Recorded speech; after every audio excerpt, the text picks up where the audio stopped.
Martin Luther King championed the civil rights movement.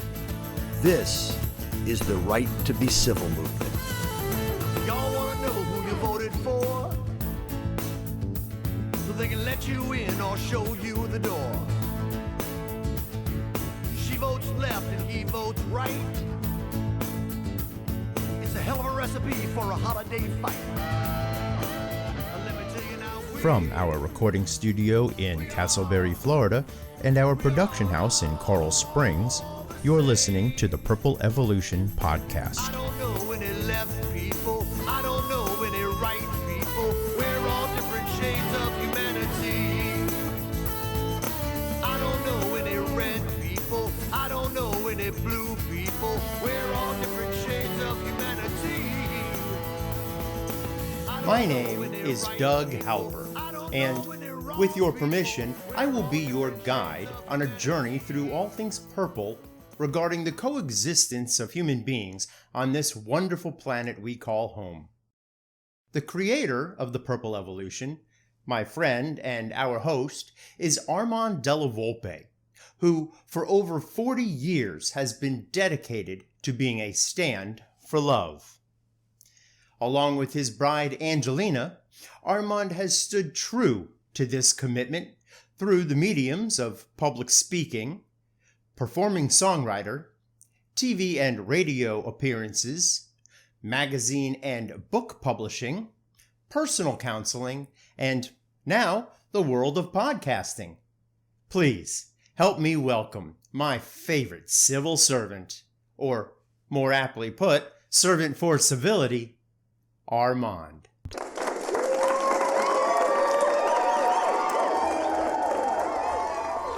Thank you, Doug, for that awesome introduction and redundant as usual.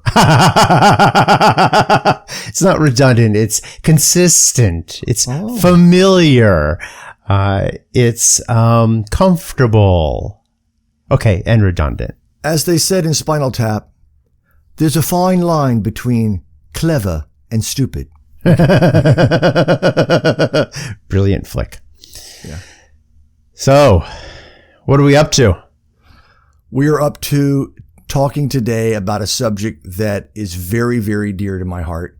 And I'm excited to hear what you've come up with, and I'll share some things I've come up with. And, this is interesting because this concept has created a lot of challenges when people are trying to describe to me what the Purple Evolution is, or asking me, is it about this? Is it about compromise? Is it about centrism? Is it about sitting on the fence? All those kinds of things. And it's not. So this conversation is really not a Purple Evolution characteristic that we're going to have today. But I do believe that compromise is a symptom that is often associated with folks that are in a purple energy and a consciousness. So it'll be fun. Hopefully it'll create less confusion and not more. Right. And that's interesting because I did call, since we are talking about compromises, I called today's episode The Misery Compromise. Misery. And the Misery Compromise. Did you and pronounce that wrong? Right. Yeah. No, I'm not mispronouncing it. Now, the Missouri Compromise was, among other things, a way to table the debate of allowing slave states into our nation. The Misery Compromise, on the other hand, is how many of us think about budging towards letting our opponent get what they want, especially when we know that they're dead wrong. So I'd like to begin with a quote that I've heard many times from you, Armand. And that quote is, "I'd agree with you, but then we'd both be wrong." And you've always said this in fun, but I believe it does sum up how most people feel about allowing the other side to be right about anything. And I believe that thought process in our society is only trending upward. Turn on the news, and I believe you'll agree, talking heads all bickering with one another and digging their heels in deeper and deeper as the conversation wanes on. It also brings to mind one of my new favorite sayings: the best way to shut someone up is to let them talk. But, as I often like to say, that's for another episode. So, is compromise a good thing or a bad thing? Or is it neither? Some folks say that compromise is the only way toward a peaceful society, while others profess compromise is just another word for giving in. If you believe strongly in your point of view, why budge at all? What good does it do to retreat from a righteous position? Doesn't standing your ground serve a purpose if the end result is a better situation for everyone involved? Possibly. But let's take a look at that from the other side. Why would your opponent budge, since they're also sure that his or her point of view is obviously the best solution? And taking topics into consideration that practically divide the country in half, i.e. abortion, well, is it really your belief that half of the country is stupid or wrong? And did you realize that half of the country believes that about you? Time to revisit our opening quote. I'd agree with you, but then we'd both be wrong. Doesn't seem so outrageous anymore, does it? So does compromise really bring misery, or does it actually help us avoid it? Ever since we started the Purple Evolution podcast, we've made it abundantly clear, as you mentioned earlier, Armand, that being purple does not mean changing your beliefs or becoming a centrist. It also doesn't mean giving in on your ideologies. So why compromise at all? Or, my favorite big boy question, what's in it for me? The episode, or I should say this episode, is all about answering that question. And we'll view it from all angles. What is in it for you, if anything at all? We'll apply examples of compromise in the context of all sorts of issues, and at the end, you decide what the answer is. So let's start with compromising in general. Armand, tell us why we should bother with considering compromise and how it can be an asset as opposed to a liability. Well, first off, I think that comment, I'd agree with you, but then we'd both be wrong, should be like the anthem of non-purpleness. And so, and sometimes the best way to understand what something is to discuss what it isn't. And so that's really, really good, even though the person that said it to me was mostly in jest. And whenever I say it, I'm mostly in jest. But yeah. It still comes up. That's interesting that you say that, because it was in jest, and then you said, I'm mostly in jest.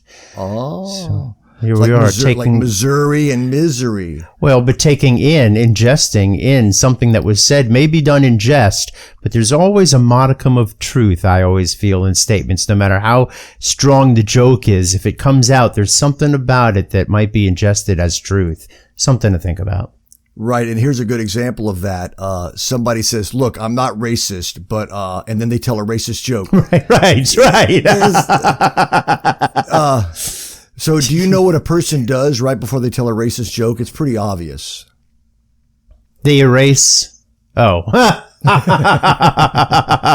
Well, and this is a perfect time for me to share, which I may have done on a previous episode, my favorite t-shirt of yours, that says eracism. And I remember you told me a story once where I believe you were sitting in some kind of a cafe or diner or someplace, and somebody came up to you, and he came up and he said, what's wrong with racism? Because he saw your shirt that said eracism. And you said, nothing's wrong with racism. It's just not love. And that's what I stand for. And I thought that was the most beautiful thing I had ever heard. Yeah. Wow. I must have been channeling something. You were a pretty cool dude that day. Yeah, he also, now that I remember, that was a million years ago, but he also said something that people say to me a lot about the Purple Evolution movement. That's a great esoteric kumbaya thought, but it's not part of our human nature to not be racist, and it's not part of our human nature to see the other person's side.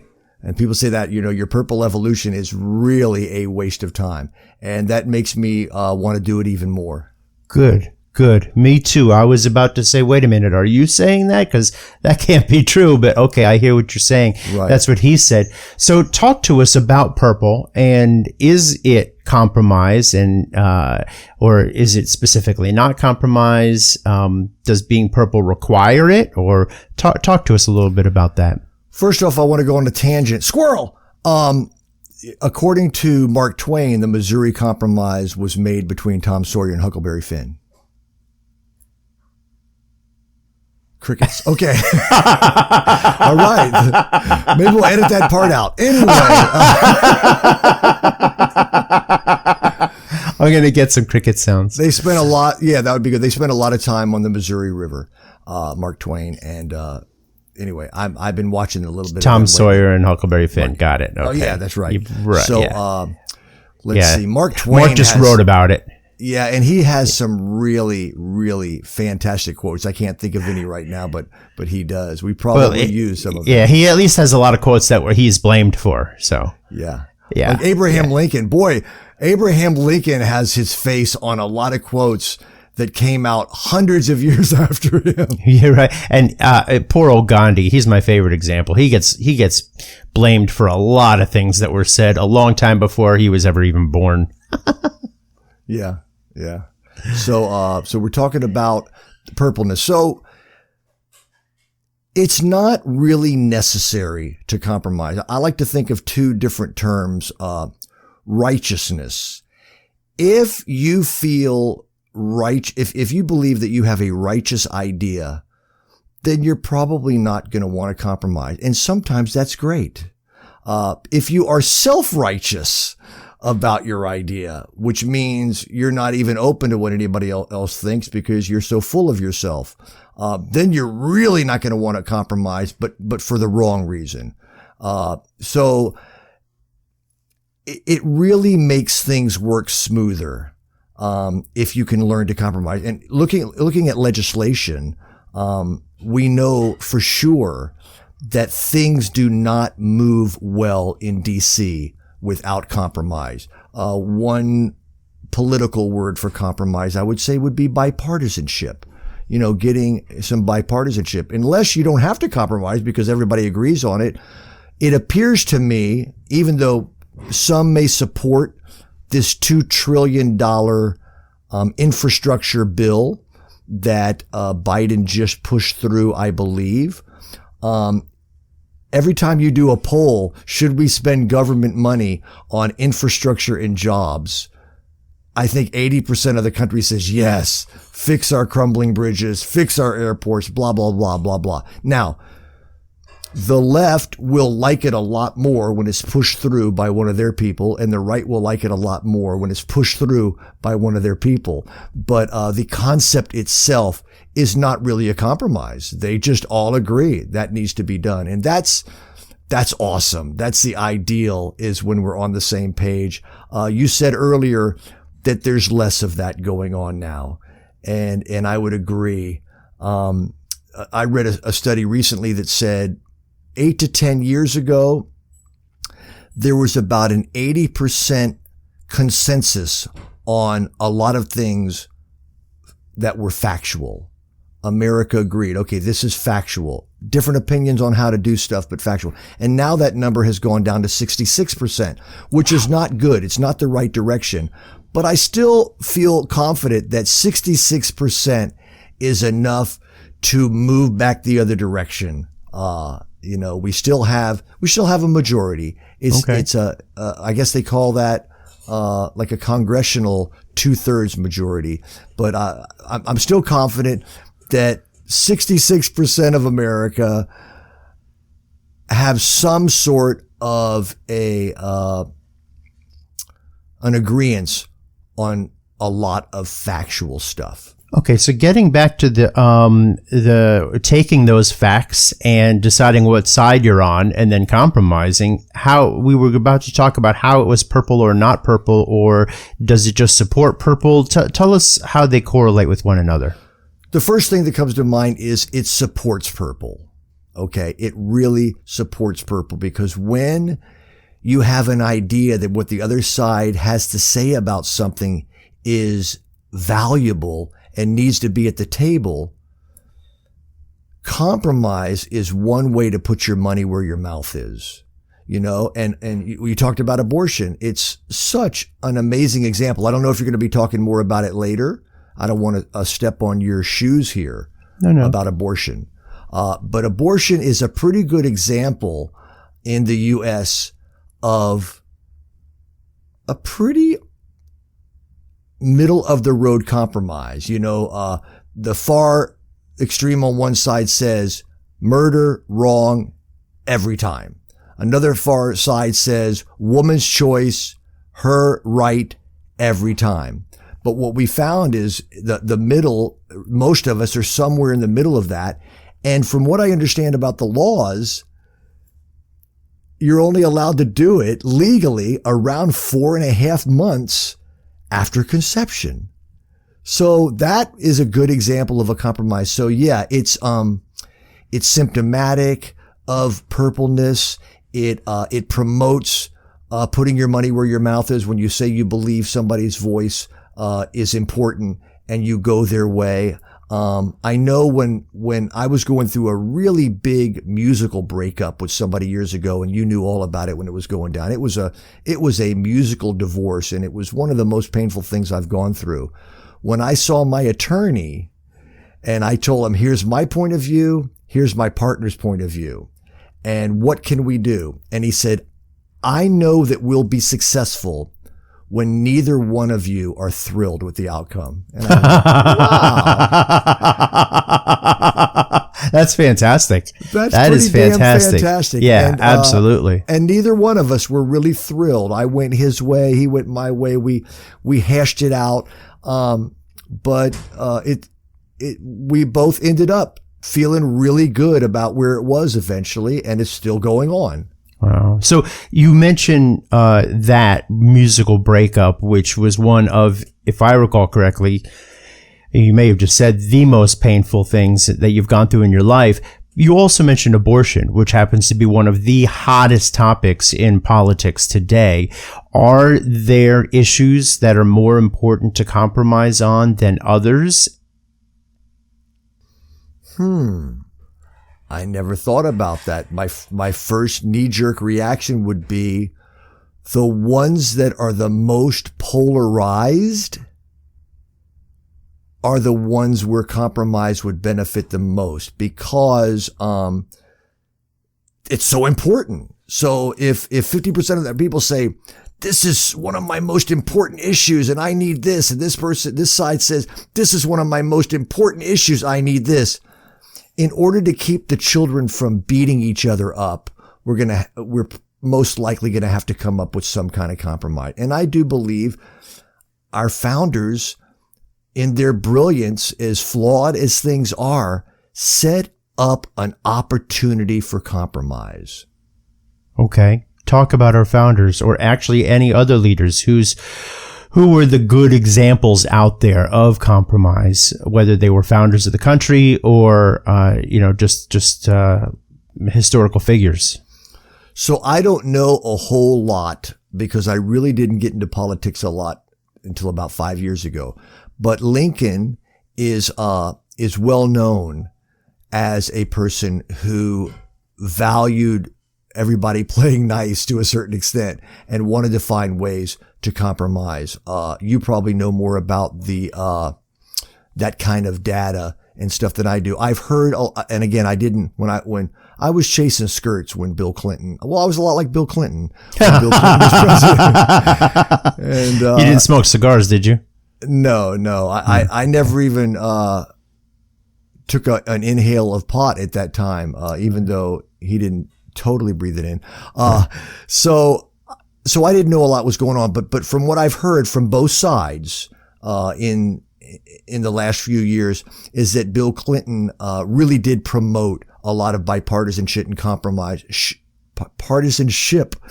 Oh, but a lot of people would say bipartisan shit. Right. If they're part of the group that doesn't want to compromise, and I do believe it's about 12.5% on each side that would rather a civil war than give in, up to a maximum of 17.5 on each side, which would be 1/3 total. Something like that. 16.66 on each side, I guess, would be 1/3 together. But I did hear that he was good at that, and that the country moved forward, and that the budget, we had a balanced budget and things like that. I don't give him only credit, because the Congress had to do it. So I'm not going to say, yay, the Democrats are better. I'm going to say the Congress, which was a mixture of Democrats and Republicans, worked together well during the Clinton years. And, I'm assuming from most of what I get from politics of the old days is from the historical accurate play called Hamilton, that George Washington was also really, really good at compromise and bringing people together and hearing both of them and saying, how can we work out something that neither one of you is thrilled with? Well, I know Lincoln, obviously, he was very passionate about ending slavery, but he was also very passionate and more so about keeping the Union together. And that was one of the compromises that he was willing to make, although in the end, it didn't have to be that way. But he was willing to make the compromise of maintaining slavery if it meant keeping the Union together, which I find very interesting. And, we also look at someone like MLK. How many times did Martin Luther King make a compromise in order to keep moving towards what he was really after, his biggest goal? I remember watching the movie about, not the Tom Hanks one, but the documentary about Mr. Rogers. And I remember that there was a scene in there where he found out that one of the people on his show was seen in a gay club. And Mr. Rogers who obviously was all about love and loving people no matter what and who they are, he went up to him and he says, that you can't go back to that club anymore, right? And what he was doing was he was saying, look, I get it. You're gay. I love you. You're you. None of that matters. However, this show matters because we are reaching millions of people that we otherwise wouldn't reach. And if the ignorant few who might see you in that club take it against the show, then we will have lost all that we're standing for. And to me, that was a bit of a compromise that he was asking his employee to make, which his employee did end up making.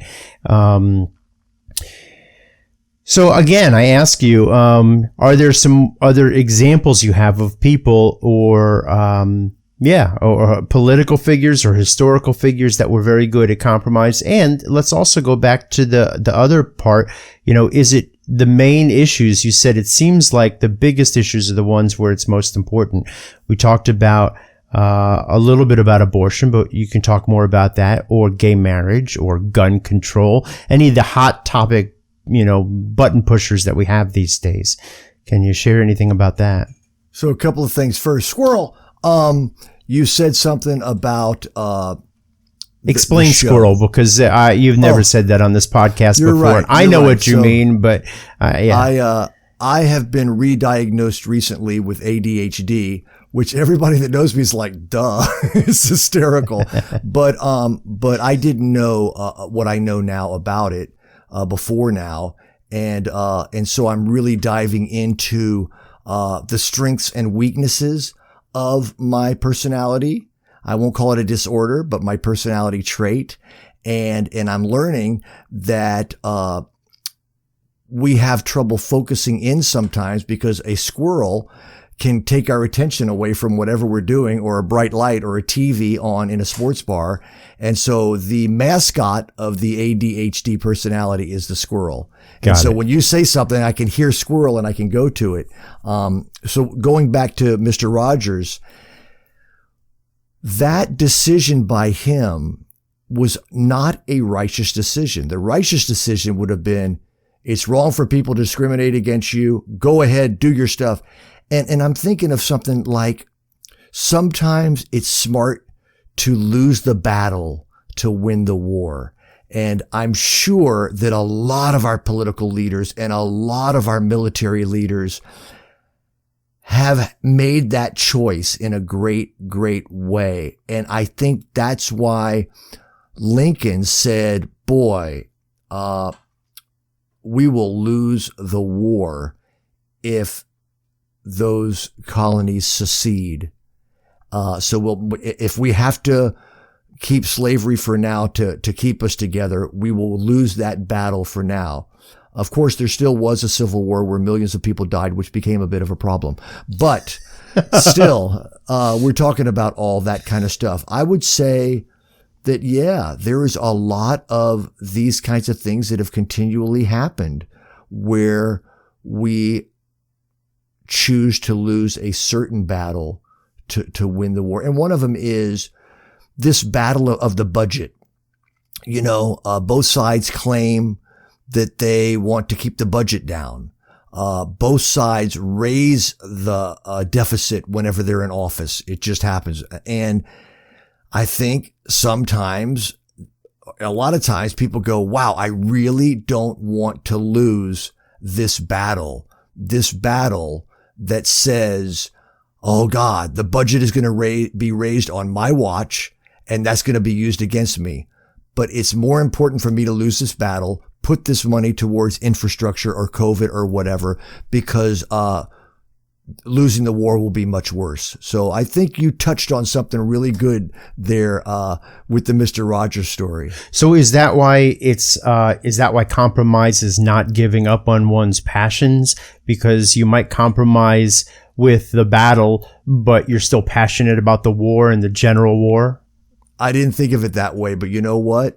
I think America is pretty damn united on the wars. We have trouble figuring out how to deal with the battles. Okay, really?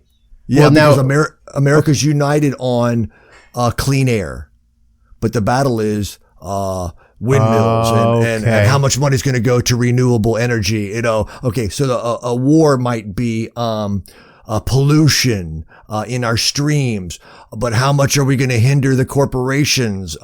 That's where I'm going with so that. The war is everybody wants a job, but the battle is, how we give out the jobs or when we're not giving out the jobs or who gets the welfare, etc. Okay, I understand. I got it. Everybody wants Americans to have an incentive to work and get a leg up without depending upon the government to take care of them.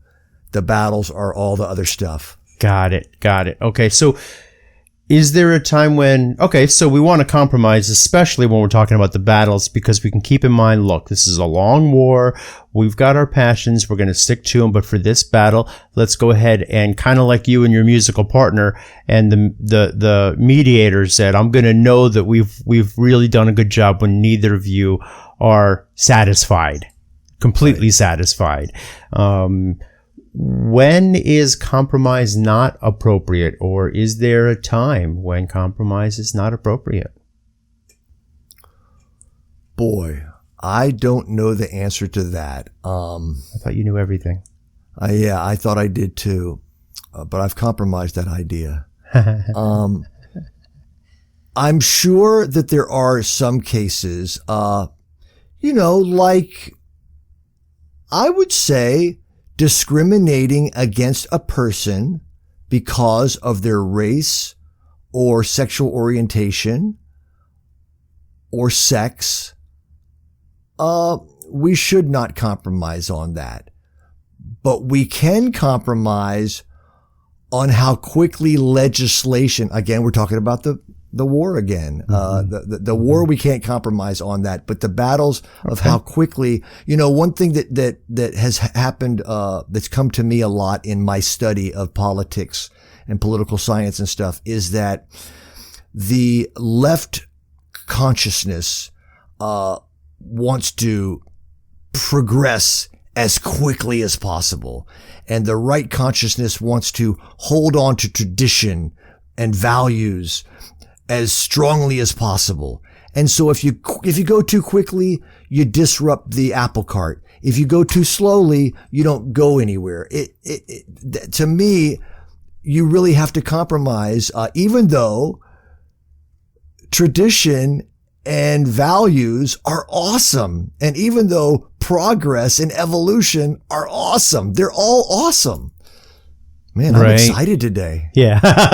Well, I want to throw out a challenge real quick before we conclude the episode today, and that is that if you're watching or listening, the next time you're watching the news, I'd like you to go ahead and just kind of back away from the actual news they're talking about for a moment and watch and listen to the talking heads and ask yourself, well, first of all, you can ask if they're being purple, which basically means honoring the other person, respecting the other person, even if their viewpoints are totally different from yours, listening to the other person, which is just another way to honor and respect them. But also see if there's any give and take involved as opposed to just take and take. See if there's any kind of giving of, okay, I'll grant you some of that, as long as, will you see this? And I think that's one thing that we could be more of a stand for, and we've talked about that on other episodes of having more of that in our culture, and getting a little bit friendlier, if you will, about our disagreements, because we can still disagree and we can still, kind of fight to the core, but being friendlier about it seems to be a much more graceful way to go about it. You get a lot more flies with honey, baby, and friendlier and kinder is great. And you know what? It is a kumbaya idea. And what's so bad about peace, love, and understanding? That's an Elvis Costello song. But what's so wrong with kumbaya?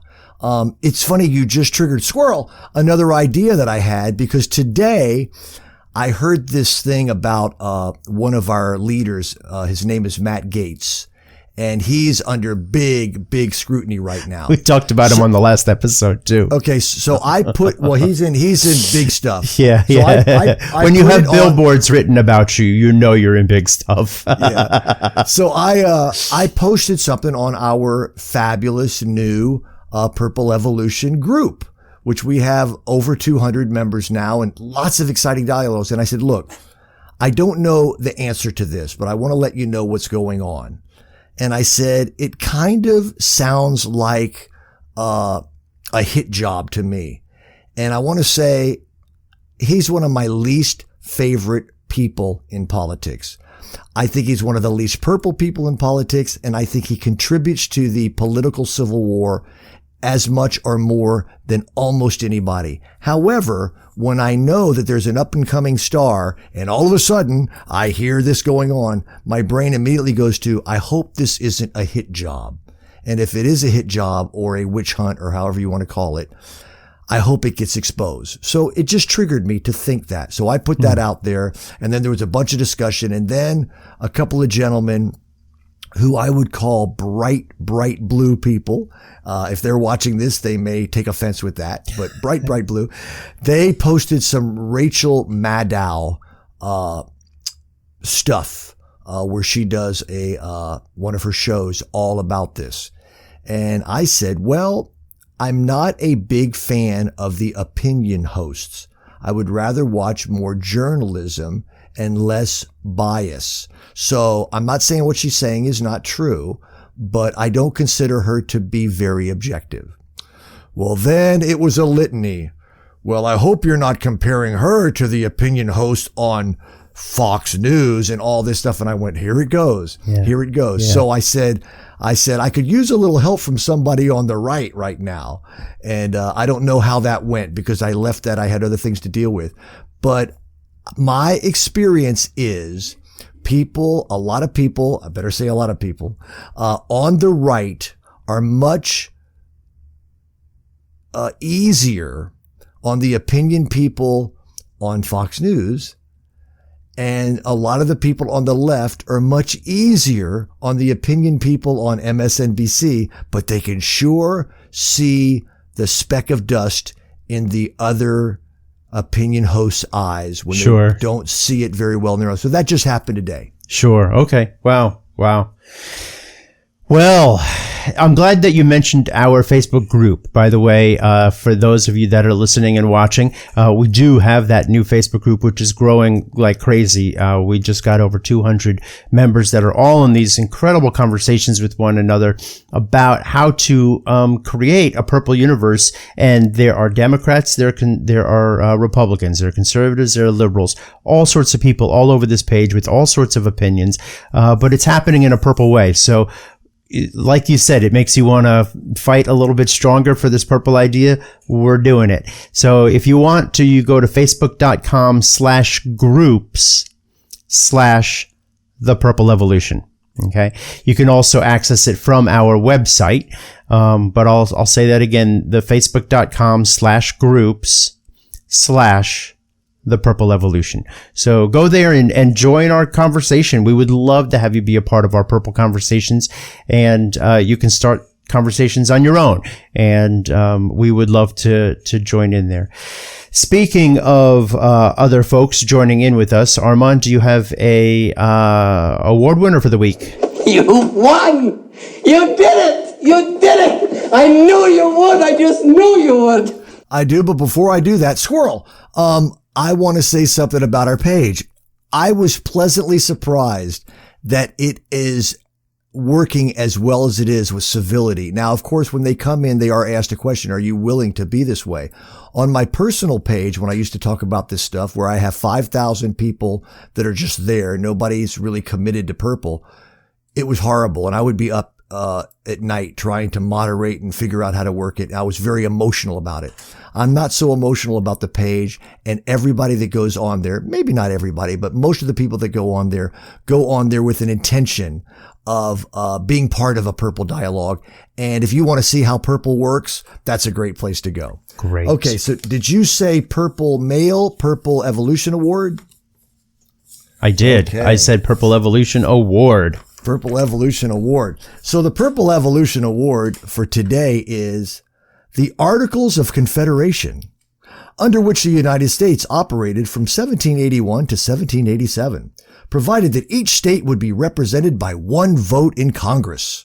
When changes were being discussed for how states should be represented during the creation of a new constitution, two plans were pushed forward.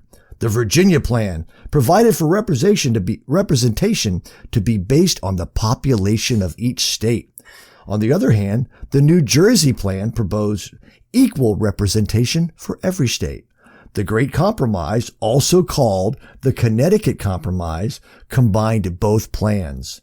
It was decided that there would be two chambers in Congress, the Senate and the House of Representatives. The Senate would be based on equal representation for each state, and the House would be based on population.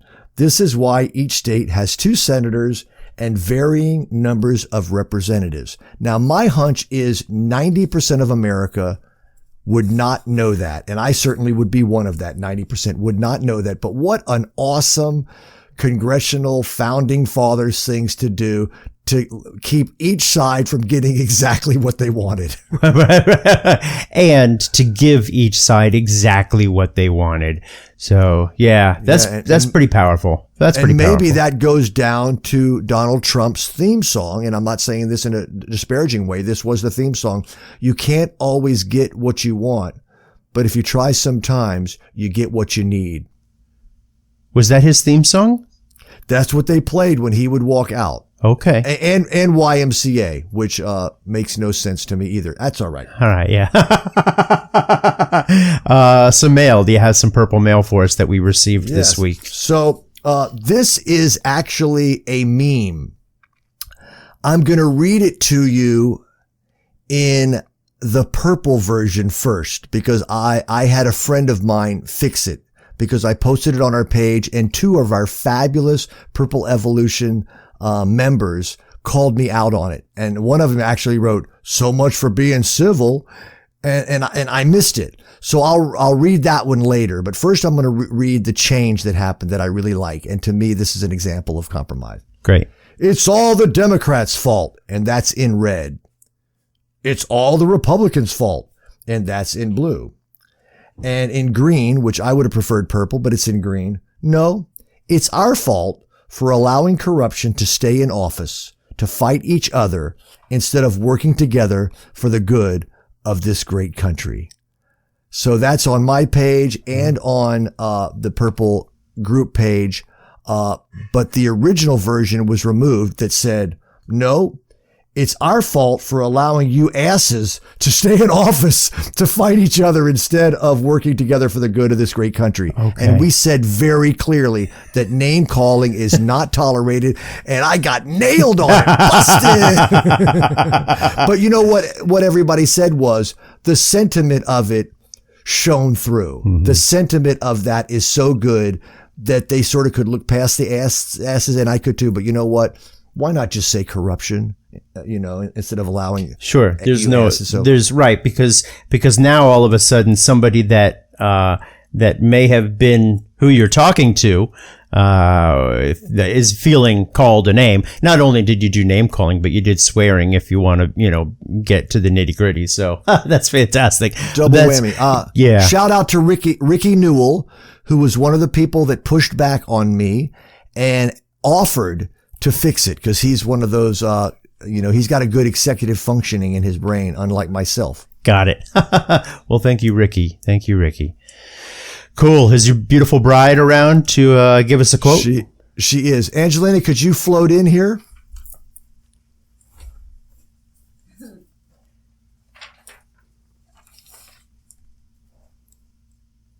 Hey, kiddo. Hey. How are you? I am good. You got purple headphones too. I never noticed that. Oh, yeah. Or it's a purple cord. They're so hard to fit. I have little ear holes, I guess, because they always fall out. So, okay, I think they're good. That doesn't... I know everyone wanted to know that. Yeah. That doesn't sound like a typical put down in 6th grade. You've got little ear holes. Yeah, I know. So Armand says you've got a compromise quote. Yes, and it's kind of a little story, I guess. Oh, good.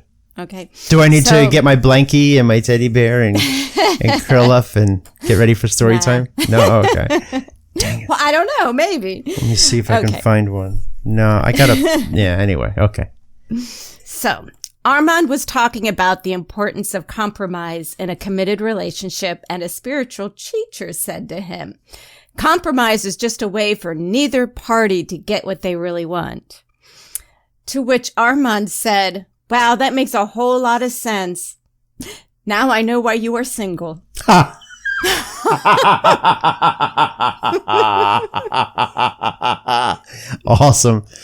Awesome. Yeah. So yeah, that's that. That is that. I was just thinking, isn't it a way for everybody to get part of what they want? Yeah. Neither side. Yeah. Well, Armand talked on today's episode. He talked about the mediation between him and his ex-musical partner when they were splitting up, and said, "I'll know that we've done a good job here in mediation when neither of you are completely happy." Right. Right. And that is true, but they were also both somewhat happy because they were getting part of what they wanted. So. Right. Cool. Alrighty. Well, thank you. Okay. It's great to see you. See ya. All right. Good Bye. to see you. Bye.